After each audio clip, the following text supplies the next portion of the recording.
Hey everyone, National Master Sean Lei here. As you guys have been enjoying these Philidor playthroughs, I'm going to be continuing them yet again. Alright, let's get straight into it. Alright, so let's play against this 1100 rated player. As you guys know, I really like playing pawn d3. Let's just start it. Let's play knight d2. Usually knight f3 is better, but again, it really doesn't matter in the beginning. Matters a little bit. Alright, so bishop d6 is one of those moves you don't like to see early on, and the reason why is it blocks the d-pawn, which is a move that usually black wants to play if he wants to bring the bishop out. The bishop also becomes a big pawn in this position, and that's not something you like to see your own bishops become. Alright, so now that I know that my opponent has put their pieces on suboptimal squares, we can get an early d4 here, just trying to take advantage of our opponent's, well, lack of space in the center. Because once I get this over here, well, my opponent's in a tiny bit of trouble here. Why? If they capture back, I get a huge center for free. And if they don't, and they decide to go for something like this, well, I get to take here for free. And now I'm forking the bishop and knight in a V shape over here. And my opponent is essentially doomed as early as move 8. So this is one of the problems that a lot of people have when playing against the Philidor. One trouble they often get into is controlling their center. They move the knight, you lose the pawn. And as you can see, my opponent resigned quite early here. Alright, so that was nice. Let's wait for another game to be played. And alright, we're playing against a 1640 rated player now. So this is pretty high rated. Now they're going to play d4. Let's just play a d6 opening again, just to show you that Philidor can be played against d4, albeit a little bit worse. Alright, so it seems to be it's a London player, and as you guys know, I have a system that I like to play against London players, because they don't like to think a lot. So hopefully this is a good example here. Let's see if it pans out. So again, my idea here is to play c6, queen c7, and e5. That's my plan. That's all I want to do. He's going to play something like pawn c3, then he's going to play bishop d3, and he'll fall exactly into the trap. Now, I'm not to insult anybody, but London players, as you can see, I predicted what they just played, are very predictable. Very, very, very predictable. So let's see if he'll fall for the trap. Where is he going to move the bishop? Bishop g3 is the only move that doesn't lose here. See, he plays it. Nope. And just like clockwork, he fell for the trap that we planned out for him. So as you can see, against a 1640 rated player, by playing the Philidor against a London system, we won as early as move 9.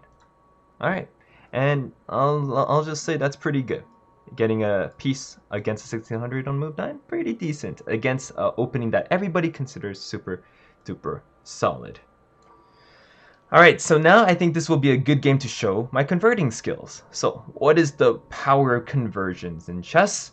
Well, this is the power to basically, win a game that is already won. So in this position over here, I'm thinking to myself, alright, I want to win the game, so let's just trade pieces. Now, the most threatening piece on my opponent's side is probably this queen. So I'm going to try to force the trade of queens over here.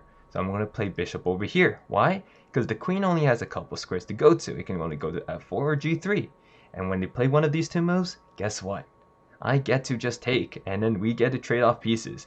Unfortunately, we don't have a mate here. Would have been cool if we did, but it's just not the case here. Alright, and so I'm thinking, alright, this bishop's pretty active, Let's just move my bishop over here, and let's just move my bishop over there. Let's just trade off more pieces.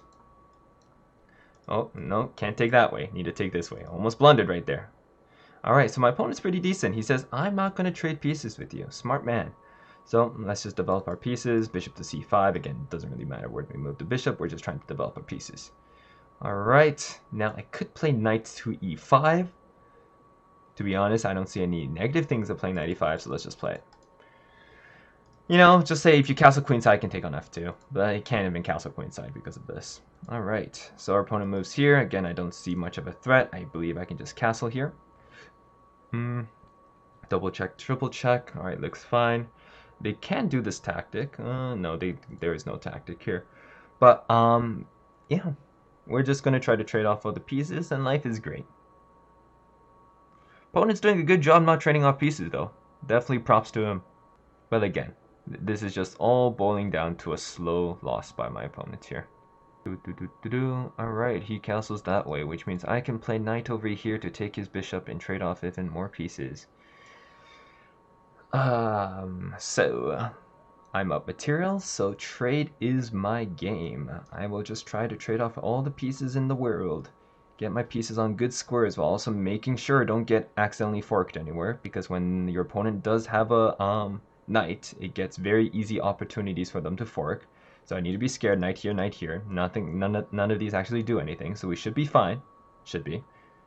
Alright, so he's playing this. I could play here, and he's going to play something like knight c4, which is fine.